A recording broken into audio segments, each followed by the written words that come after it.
Okay, so what we're looking at is preparation for an end of module assessment. I've been surprised, or perhaps that's the wrong word. Yes, I think I have been surprised by the number of students that are just as nervous about the EMA as they would be about turning up for a physical examination, where they don't have the opportunity to prepare as you do with an end of module assessment. I imagine that comes under the general term of examination nerves. But always remember, when you're dealing with an examination, the purpose of the examination is not to catch you out. It is to give you an opportunity to show what you know and to demonstrate the skills you've learned in your discipline. So you will often find marking, for example, in exams.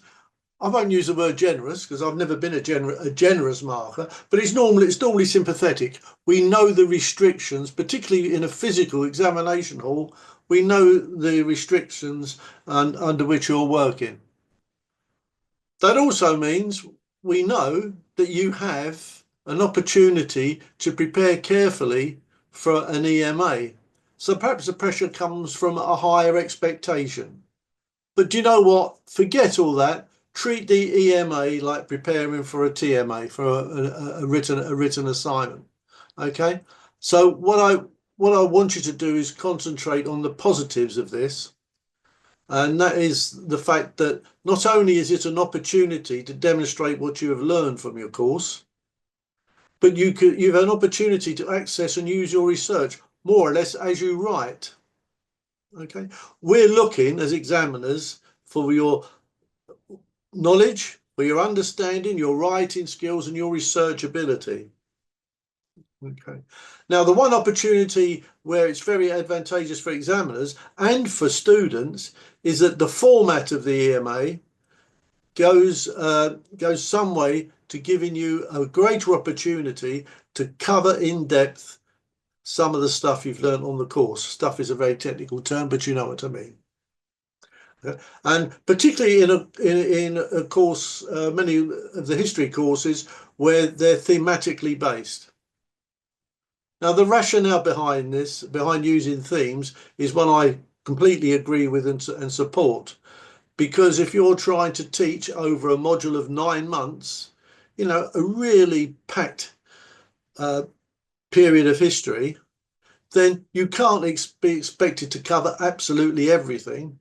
And themes, by selecting certain themes, you're able to produce coverage across the whole period and also provide some depth in particular parts, which contributes to overall knowledge. Okay. So remember, your first job when looking at your EMA is to choose the option. Do try to do this as early as possible to maximize your preparation time. Okay, I think you'll find that the most valuable advice for this is given in the assessment section of the course website. In my experience, and there's lots of it, students that do well invariably take note of the upfront advice offered by the university. Why not? It's there to help you, can give you a framework, and it may help you to select the option. It makes sense to choose something you're really interested in, and the only decision point is if you're interested in all the options, and then you'll have to pick one where you think you can write better, might write more fluently, and you should be bursting with enthusiasm to share your knowledge. Okay, that's what we do, and that's what we want you to do. It's almost a chance to show off, but don't overdo it. Okay, so you'll see for the format, you'll see as a typical example, you'll see a deadline, and you must stick to that deadline. Aim to submit at least half an hour before the deadline. We all know what happens when you rely completely on technology.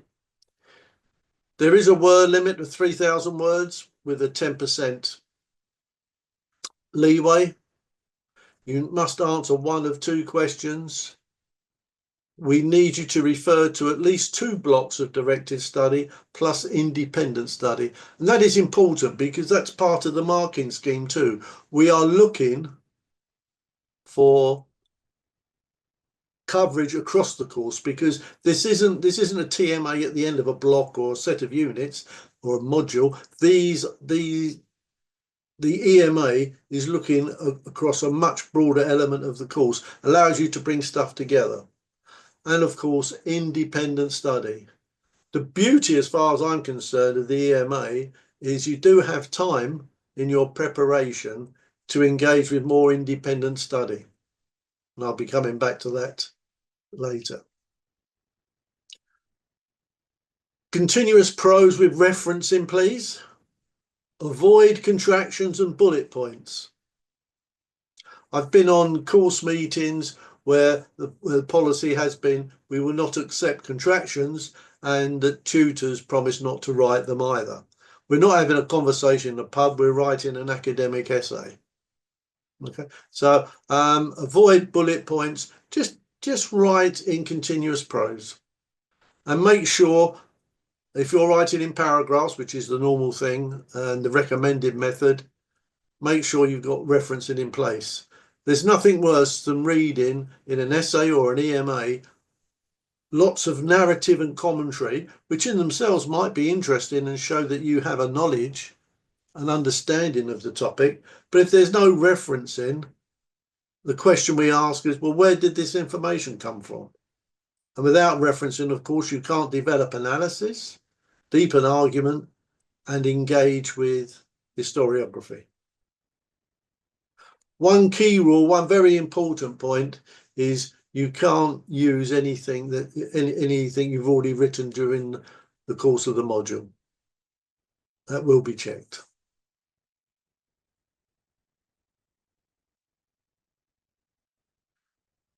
Rather usefully, I did have mixed feelings about this when I saw it, but having marked several, a couple of years of EMAs, I have to say I found this very useful, and lots of the students I've spoken to in my own group and others have said they found this useful rather than tedious. You will know in your EMA that you'll have a checklist and you're supposed to copy and paste it on the first page of your EMA.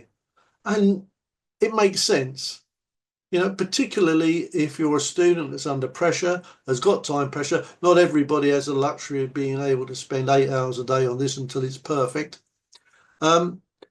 Make sure that your answer before you submit it includes material from at least 2 blocks of directed study and refers to the relevant period in the question. Read the question carefully. My essay incorporates both primary and secondary material from independent study. I'm happy to include primary material, newspaper articles and that sort of thing, as long as they're contemporaneous. And secondary material, JSTOR is the obvious, but you do have other databases and the library will help you locate some of these. Using a small number of primary sources and a greater number of secondary sources gives you an opportunity to deepen analysis, engage with these sources, discuss with them, just as you see historians, professional historians, write in their books. Right? Make sure, of course, your answer does not duplicate work. Make sure you follow the referencing guidelines, which are now Harvard has shown in Cite Them Right, and make sure your word count is spot on. Not forgetting the 10% leeway. Oh, sorry. Right, so series of tips for you. Make sure you understand the question and tailor your research accordingly.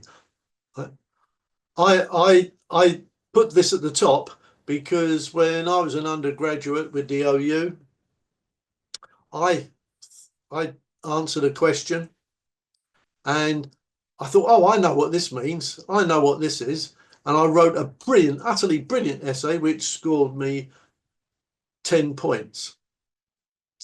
And the reason was I'd answered the question I wanted to answer all the time rather than answer the question that was on the paper. Okay, so be focused on the question. And again, the guidance will help you if you're not sure what the question means or is driving at. Have a look at the guidance. That will solve that problem for you. Don't fret about this. Don't hang around with making notes or staring at blank pieces of paper. Use the guidance. Save your time for research, notes, and putting together your paragraph plan, your writing plan, etc., and noting your references. That's where you're going to give yourself the ammunition to do well. And it also, having done that, it also gives you a great deal of self-confidence when you sit down to write the first draft. I hope you do more than one draft, but obviously time management is very dependent on people's individual circumstances. Look for instructions such as compare and contrast, and do it. If it says compare and contrast, well, obviously it's got to be more than one entity to look at, so make sure you do compare and contrast. Avoid the temptation to write about what you are interested in the hope it will be sufficient. In other words, try to avoid meandering off on a tangent and writing, beautiful history, which is really great, but is it really related to the question? I think it's important that you write a formal introduction, more or less stating what the question means, that you interpret the question as, and how you propose to answer it. You may feel there is an alternative whereby you can use the introduction to introduce a proposition. Now, this essay proposes to demonstrate that Germany was completely responsible for the outbreak of war in August 1914, and then I would finish the introduction by mentioning what I'm going to be examining and looking at, the factors or the topics or the sources I'm going to look at. In other words, that signposting element. Okay, and that's in that penultimate point here is what I mean by signposting. And set your own parameters, such as case studies. Are you going to compare, two different countries, two different organisations, whatever it is, events, countries, themes. And finally, before I get pen to paper, make sure your chronology is aligned with the order of events. Draw up a timeline. A timeline is really useful. A, it gives you focus and discipline, but B, it stops you making a mistake in dates and timing. Now, we're not particularly, if you get the wrong date for something, but the sequence is right, well, that's not as important as the other way round. But chronology is really useful. It's always the first thing I do when I'm researching something. The first thing I construct is a chronology. It's a bit like all those let's solve 10 murders in 45 minutes on the television. They always start off with the timeline. I'm not saying you need to murder anybody in order to be successful with an EMA, but the methodology is sound.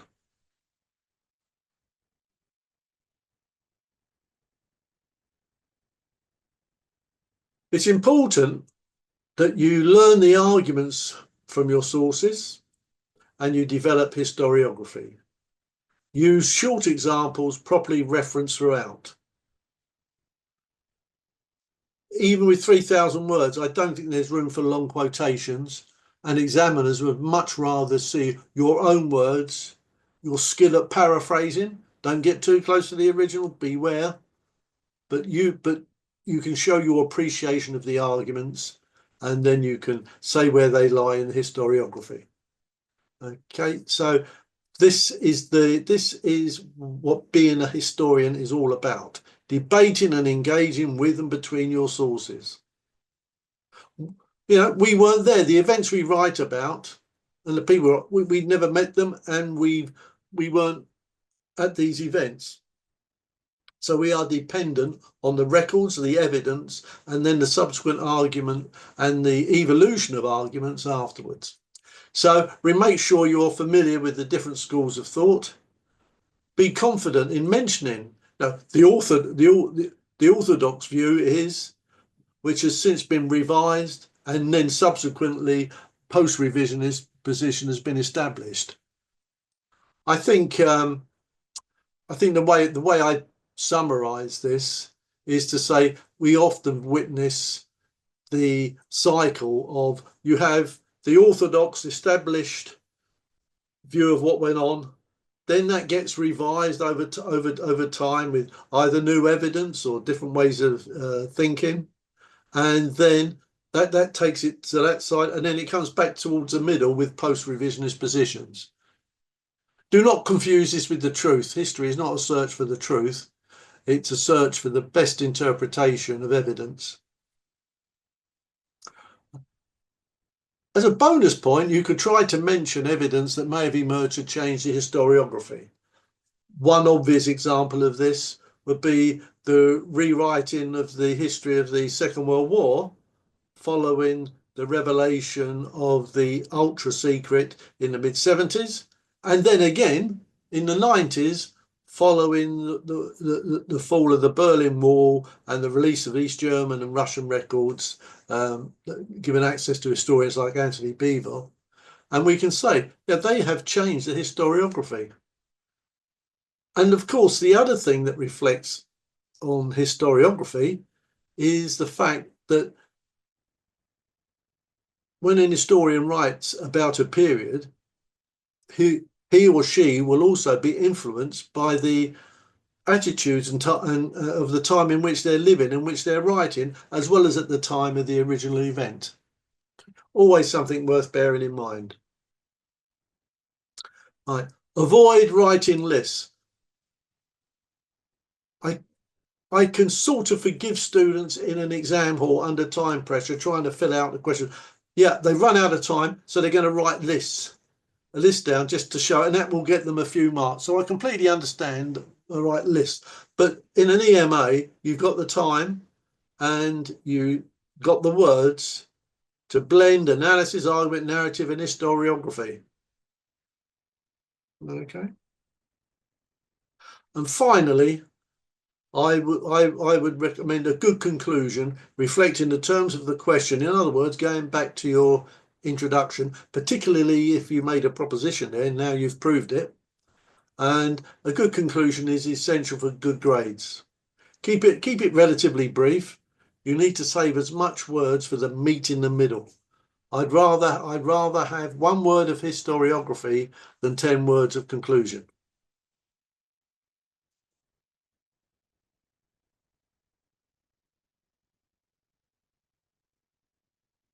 Okay, well, when you look at your sources now, remember the rubrics for analysing primary and secondary sources. Use these rubrics to make note on sources as you research. And one of the habits I have is every time I pick up a book or a record, something I'm going to use in my research, I make a note. So I make a note of its reference so that I can access it. And I can use that reference if I'm actually employ the source in the material I'm producing. And also I built up a database of all the sources I've read on by cross-reference by subject, etc. You don't have to go that far, but it is useful following the rubric for every source you come across. Just a couple of lines on each part of the rubric. Use the analysis in revision and for demonstrating handling of evidence in your EMA. It's really impressive when you see sources discussed, primary sources in particular, discussed in this way. Don't use too many words on them, but if you manage in a sentence with primary sources to follow the rubric, identify what it is, the context which you're writing about already, the specific points you want to use, and thereby the significance. It really reinforces to the reader what you've done in using this as part of your analysis and argument, and why this piece of evidence is valid in your point of view, and how and what conclusions, what deductions have you made from it.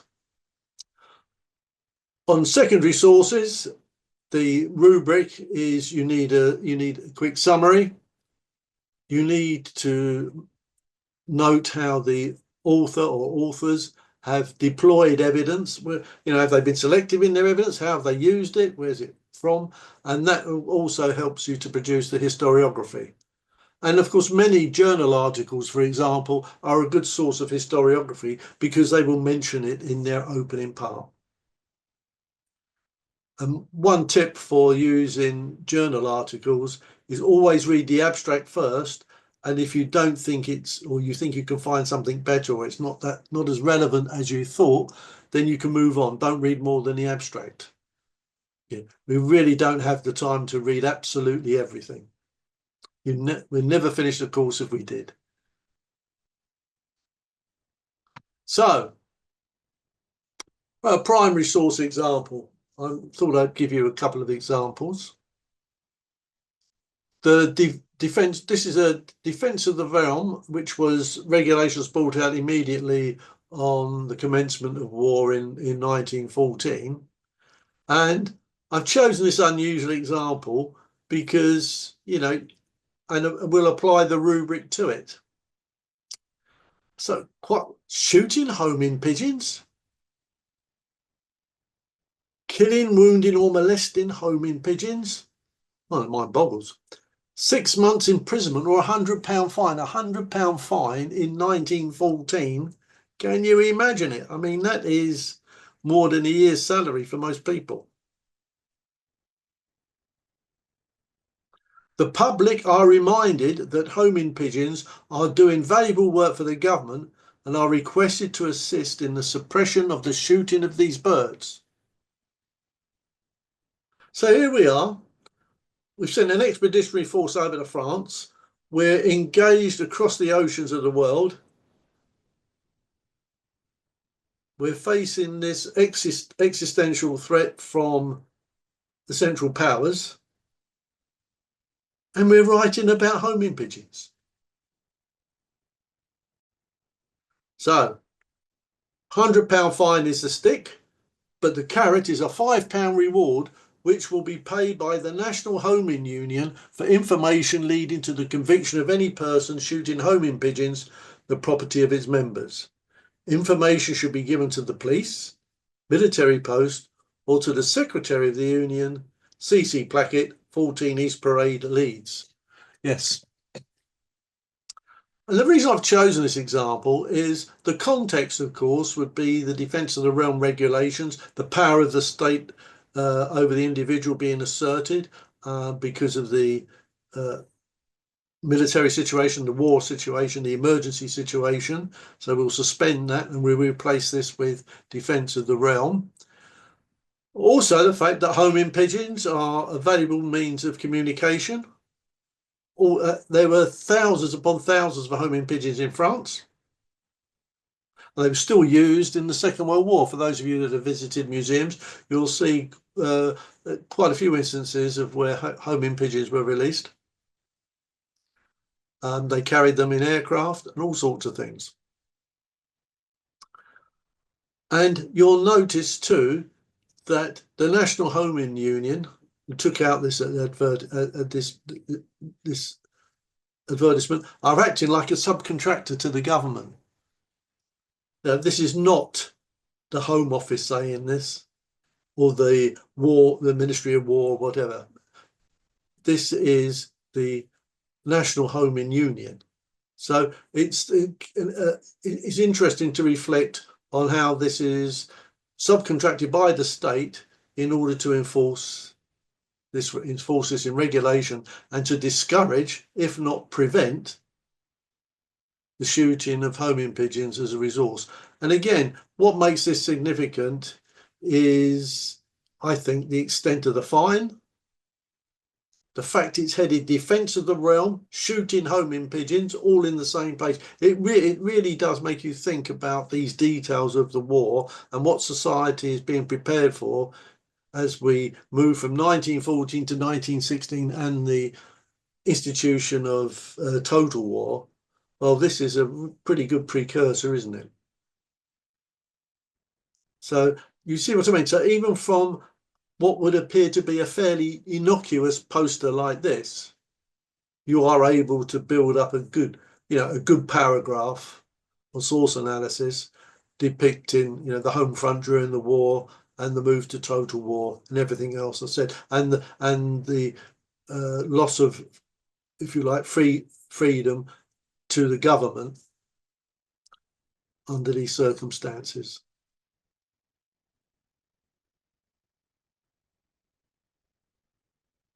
Oh, sorry.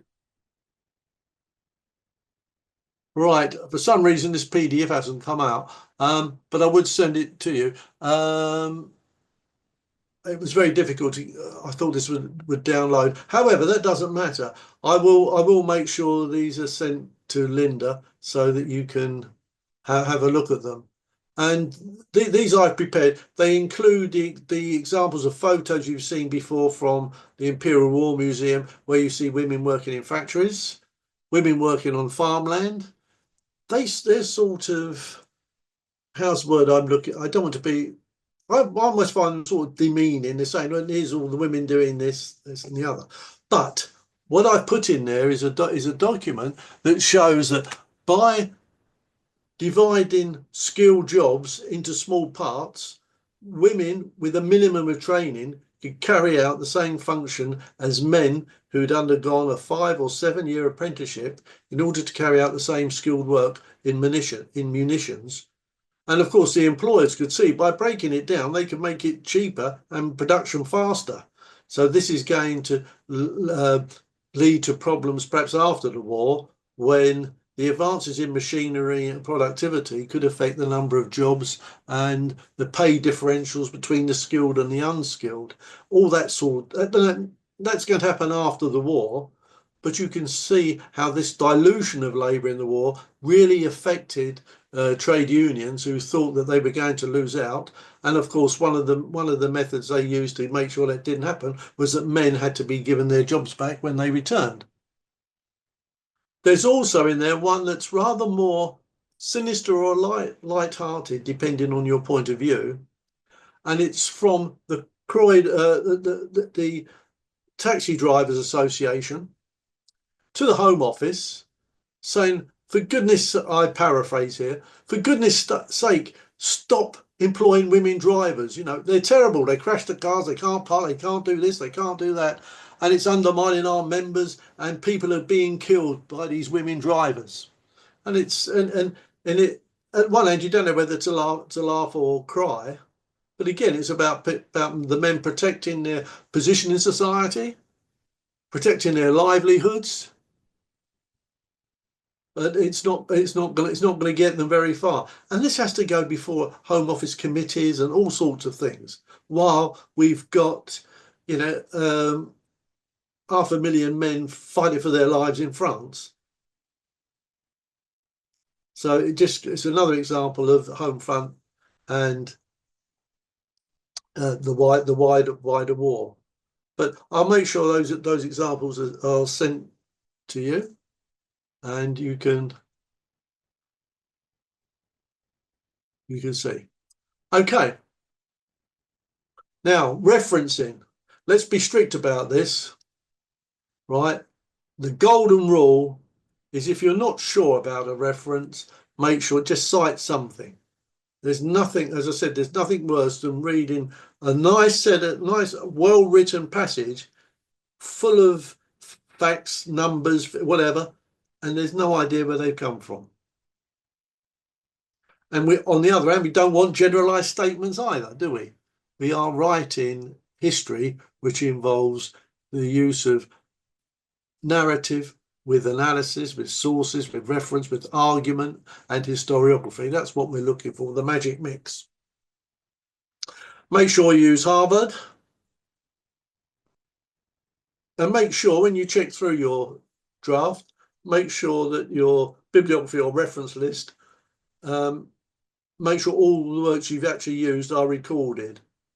Because, for example, I don't know how other people mark in detail. I know in general, but the first thing I do when I read any examination paper, EMA or TMA, the first thing I do is I make sure the words are sufficient. You know, the student has completed the task in terms of word count, and then I look at the reference list or bibliography and make sure. So that gives me a feel for where they're going with this and what they've consulted, how relevant it is, and then also to make sure that all the work cited have been referenced in the essay itself.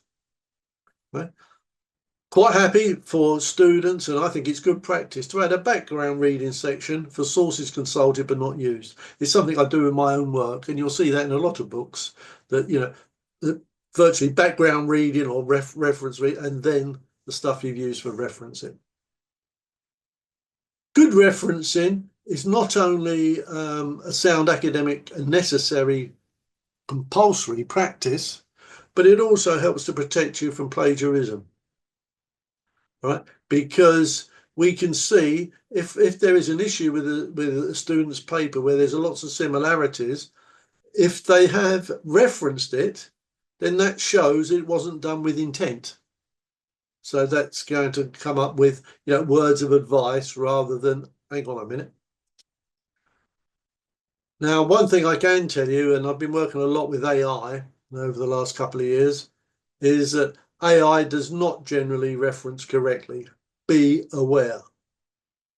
You've all seen the inaccuracies of stuff shared on Facebook, mentioning perhaps an event or a person or an actor you've never heard of, and it tells you all the films they're in, and they show you a picture, and you immediately think, well, that's not the actor in question. And it's the same. It's the same with this, right? AI can write stuff, but can it reference, my experience so far, not correctly, not before. Also, there's a style of writing that we get used to with students, and we can tell in an essay or an EMA in a paper. You can tell if we're very suspicious if the style of writing changes in different parts of the answers. Yep. So not a big deal, because 99.9% of students do not plagiarize, certainly not intentionally, and people want to know and be assured that the value of the degree they obtain through their own hard work is being maintained. The university does use software, including AI, to track possible plagiarism. Okay, so just don't do it. If you run out of time, it's better to write less but good, rather than try to fill it up with waffle or something from ChatGPT. Because the other thing I do, and I know my other colleagues do as well, is that when we see the questions, I put the questions into AI and see what it says, and I have that by my side when I'm writing. Okay. I haven't passed one yet, so don't worry. I hope that's clear. Okay, sources. Students are often worried about the type and number of sources. And I think for 3,000 words, I would say a minimum of 3 and 4 to 6 is recommended. I think 4 to 6 for 3,000 words, and it could be a couple more if you're using a primary source, for example, which might be a map, a document, whatever it is, then you can have a couple more. And if you can use the mixture of primary and secondary sources, then that really works. One word of caution: not all questions are going to make life easy in terms of finding a primary source. So don't get hung up on it. Don't waste too much time on it. Some questions are more suited to a mixture of sources than others. But as a general rule, a mixture, 4 to 6, is absolutely fine for an EMA. For the primary sources, use the library. If you've been and use archives and databases, many links are in the course units that will take you through to the relevant databases and places. And always remember to don't sit, fret, worry, or go, ugh. Get hold of the library. They will really help you. All right? Not only are there self-help tutorials, but library staff are really helpful. As an academic, I can say that the most valuable colleagues. Well, all my colleagues are valuable because they've all got a valuable job to do. But the ones, particularly in history, the ones we rely on are our archivists and library staff. They're really helpful. Okay. If you get stuck, ask somebody. It's as simple as that. You don't have the time to sit and fret. It's a luxury, fretting. Okay. I just wanted to use this part of the presentation to talk about historiography. There's a lot of mystique about historiography, and some students struggle with it as a concept. Others, it comes quite naturally because they've appreciated what I was saying before. In other words, the writing of history, we're not seeking the truth. I tend to think about historiography in two ways. The first way is, imagine a Crown Court. There is an agreed set of facts on the table, and there is one barrister, let's call him or her a historian, who are going to use those facts to argue that their client is innocent, and the opposite applies to the other barrister or historian. The only people that can confirm the facts, not confirm, that can decide on facts, are the jury, and we never ever find out the details of their deliberations or whatever. And I think that's a really good analogy for history writing and the production of historiography. One classic, I think, that many of you may be familiar with is this business of with the Franz Fischer in the First World War. He, in 1960, when he produced this Admiral Muller's diary, the diary entry that says this is all sort of premeditated, etc., etc. I actually find it was an argument that set off a whole new school of thought and got him into some difficulty at home, which, to my way of thinking, probably means he was on the right track. But actually, when I was thinking about this, I think that one diary entry, is that enough to create a whole new school of thought? You've got to add other stuff to it. So the important point is to discuss and engage with your sources. I know many students feel nervous about sort of taking on an established author or historian's argument, but do it. Provided you use evidence, you can interpret it in the way you feel that the evidence is taking you. Go with the evidence that you've got in front of you. Relate your sources and discussion to the historiography before coming to your own conclusion and where it fits in. That's what makes it work for you. That's the practical application of historiography. It is important. And if you do get muddled over it, just read a history book, because you've got lots of academic texts you have read. You can see how historians weave historiography into their passages of analysis, argument, and narrative. One thing I will say is that if this still remains a difficult concept for you to handle or to understand, it is a legitimate strategy to include a separate passage on the historiography, perhaps following the introduction. And the reason I say that is that when you write a thesis, and perhaps some of you will go on to write a thesis, I hope so. When you go on to write a thesis, your opening section is the historiography, is a review of the literature on the subject of your thesis. Okay, so it makes sense to say, well, this is all the stuff that's been argued about before, and then that can help you fit in what you're going to say about the same topic in the following paragraphs. I hope you find that helpful. I don't care whether you do it as part of an integral part of each paragraph or certain paragraphs, or whether you have a separate section. The important thing is that you understand, you're demonstrating your understanding of the interpretation of that history is based on interpretation. Right? So it really is important. I hope that's clear.